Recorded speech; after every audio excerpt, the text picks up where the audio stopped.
Hello guys, welcome to drone academy. நம்ம இன்னைக்கு March 22 மற்றும் 23க்கான நடப்பு நிகழ்வுகள் தான் பார்க்க போகிறோம். ஸ்ட்ரைட்டாக நம்ம எங்கே போயிடலாம்னா திருவள்ளுவர் கிட்ட போயிடலாங்க. திருவள்ளுவர் இன்றைக்கி என்ன சொல்லியிருக்காருன்னு பார்த்தலாமா?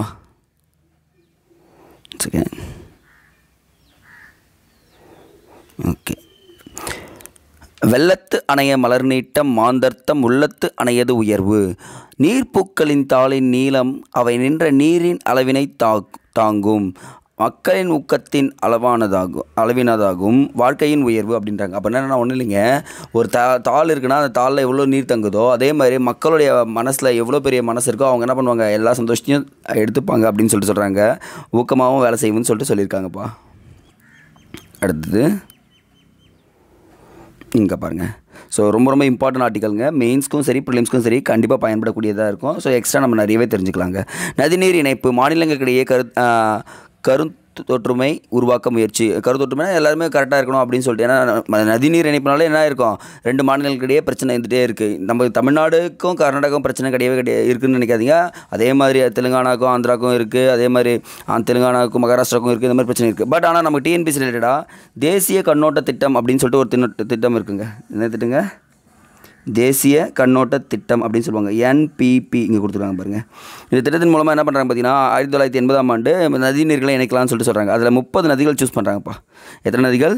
30 நதிகள் சூஸ் பண்ணுறாங்க. இதில் 11 நதிகள் வந்து பார்த்திங்கன்னா இப்போதைக்கு இணைக்க போகிறோன்றாங்க. நம்ம ஆல்ரெடி பார்த்துருப்போம் கென் மற்றும் பெட்வா நதிநீர். அப்போ இந்தியாவில் முதல் நதிநீர் இணைப்பு திட்டம்னா எந்த 2 நதிகள் கேட்டாங்கன்னா கென் பெட்வா நதிகள். இந்த யமுனா நதி இருக்கும் துணையார்கள் தான் இந்த கென் பெட்வா நதிகள் அப்படின்னு சொல்லிட்டு சொல்லுவாங்க. ஸோ பார்த்துக்க. ஸோ இங்கே பாருங்களேன், தீபகற்ப பகுதியில் 16 இடங்களிலும் 14 இடங்களில் வந்து பார்த்திங்கன்னா இமயமலை நதிகள்னு சொல்கிறாங்க. அப்போ பார்க்கலாம், இந்திய தீபகற்பத்தில் தான் 16 நதிகள் இணைக்க போகிறாங்க.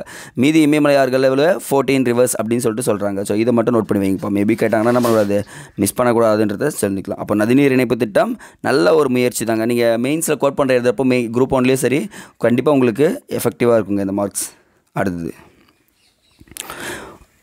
நிலக்கரி உற்பத்தி 1 பில்லியன் டன்களை கடந்தது அப்படின்னு சொல்லிட்டு கொடுத்துருக்காங்க. ஸோ கண்டிப்பாக நம்ம என்ன பண்ணோம், நிலக்கரி உற்பத்தியில் ஓரளவுக்கு வந்துட்டுங்க. ஏன்னா இந்த டேட்டா எல்லாமே ஜஸ்ட் தெரிஞ்சுங்க. இங்கே பாருங்கள், நாட்டின் 74% மின்சாரம் நிலக்கரி அடிப்படையிலான மின் உற்பத்தி நிலையங்கள் மூலம் உற்பத்தி செய்யப்படுகிறது அப்படின்னு சொல்லியிருக்காங்க. ஸோ இதுவும் ரொம்ப இம்பார்ட்டன்ட். அந்த 74% மட்டும் நோட் பண்ணி வைங்கப்பா. ஸோ மீதி கிரிட்டிக் நியூஸ் எடுத்தால் இங்கே பாருங்கள் ஒரு நியூஸுங்க. திருச்சியில் 290 கோடியில் 7 தளங்களுடன் கூடிய கலைஞர் நூலகம் அப்படின்னு சொல்லியிருக்காங்க. காணொலி வாயிலாக முதல்வர் அடிக்கல் நாட்டினார் அப்படின்னு சொல்லியிருக்காங்கப்பா. ஸோ இப்போ வந்து பார்த்திங்கன்னா நூலகங்கள், புத்தகங்கள் சிறந்த மனிதர்களை உருவாக்கும் அப்படின்ற அடிப்படையில் என்ன பண்ணுறாங்க, நூலகங்கள் அமைச்சிட்டு வராங்க. ஒரு நல்ல விஷயங்க இதுவும். அப்படியே போனீங்கன்னா நிறைய கிரிட்டிக் இருக்கிறதால டைரெக்டாக ஆல்ரெடி நம்ம சொன்ன டேட்டா ஒன்று, அந்த டேட்டா கூட கொஞ்சம் ஆட் பண்ணக்கூடியது ஒன்று.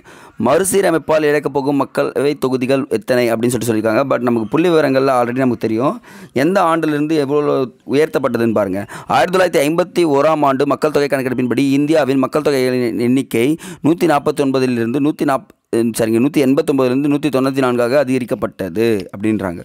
ரெண்டாவது பாருங்கள், 1961ஆம் ஆண்டு மக்கள் தொகை கணக்கெடுப்பின்படி 522ஆக உயர்த்தப்பட்டது. அப்போ 1971ஆம் ஆண்டு 73ஆம் ஆண்டு என்ன பண்ணுறாங்கன்னா டீலிமிட்டேஷன் கமிஷன் போட்டு 543 தொகுதிகள் வைக்கிறாங்க. இப்போ வரைக்கும் நமக்கு மக்களவை தொகுதிகள் வேணால் 543 தான் சொல்கிறாங்க. மேபி தொகுதி மறு அறிவு பண்ணாங்கன்னா என்ன பண்ணுவாங்க பார்த்தீங்கன்னா, கண்டிப்பாக நம்ம தமிழகம் ஒரு 8 தொகுதிகள் எடுக்கும் அப்படின்னு சொல்லியிருக்காங்க. பார்ப்போம் இது பண்ணுறாங்களான்னு சொல்லிட்டு பிரச்சனை போயிட்டுருங்க.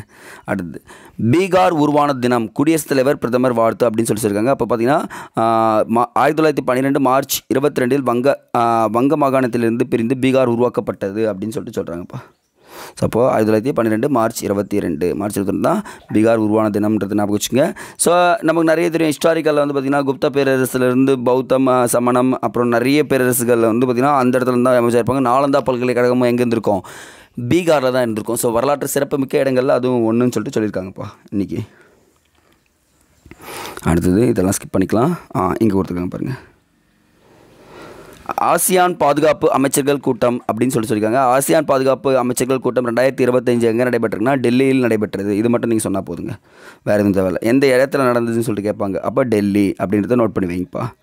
அடுத்தது இதெல்லாம் ஸ்கிப் பண்ணிக்கலாம். ஞானபீட பூமி விருதுன்னு ஒரு விருது கொடுக்கப்பட்டிருக்குங்க. ரொம்ப இம்பார்ட்டன்ட். 59வது ஞானபீட பூமி விருது இந்திய எழுத்தாளர் வினோத்குமார் சுக்லா தேர்வு செய்யப்பட்டுள்ளார். இலக்கியத்துறையில் மிக உயரிய விருதான ஞானபீடபூமி விருதை சத்தீஸ்கரிலிருந்து பெறும் முதல் நபர் யாருன்னா இவர் தாங்க. அப்போ சத்தீஸ்கர் மாநிலத்திலிருந்து பெறும் முதல் நபர்னால யார் சொல்லணும்? இவர் தான். கேட்கலாம்ல, எந்த மாநிலத்தை சேர்ந்தவர் அப்படின்னு சொல்லிட்டு கேட்கறதுக்கும் வாய்ப்பு இருக்குது. சத்தீஸ்கர் மாநிலம். இவருக்கு பரிசு தொகை எவ்வளோ கொடுப்பாங்கன்னா 11 லட்சம் கொடுப்பாங்க. சரஸ்வதி சிலையோட. ஆக்சுவலாக இங்கேயும் கொடுத்துருப்பாங்கன்னு நினைக்கிறேன். ஆமாங்க, சரஸ்வதி சிலையோட என்ன கொடுக்குறாங்க? 11 லட்சம் கொடுக்குறாங்க. அப்போ இலக்கியத்துறையில் மிக உயரிய விருது ஞானபீடபூமி விருது அப்படின்னு சொல்லுங்க. கமெண்ட் செக்ஷனில் மறக்காமல் என்ன பண்ணுறீங்கன்னா ஞானபீடபூமி விருது எந்த ஆண்டிலிருந்து கொடுக்கப்பட்டது அப்படின்றத கமெண்ட் பண்ணுறேங்க. ஸோ ஓகே, இந்த வீடியோக்குள்ள டிஸ்கிரிப்ஷன் லிங்க் தரேன். டெலிகிராம் ஜாயின் பண்ணாதவங்க ஜாயின் பண்ணிக்கோங்க. தேங்க்யூ.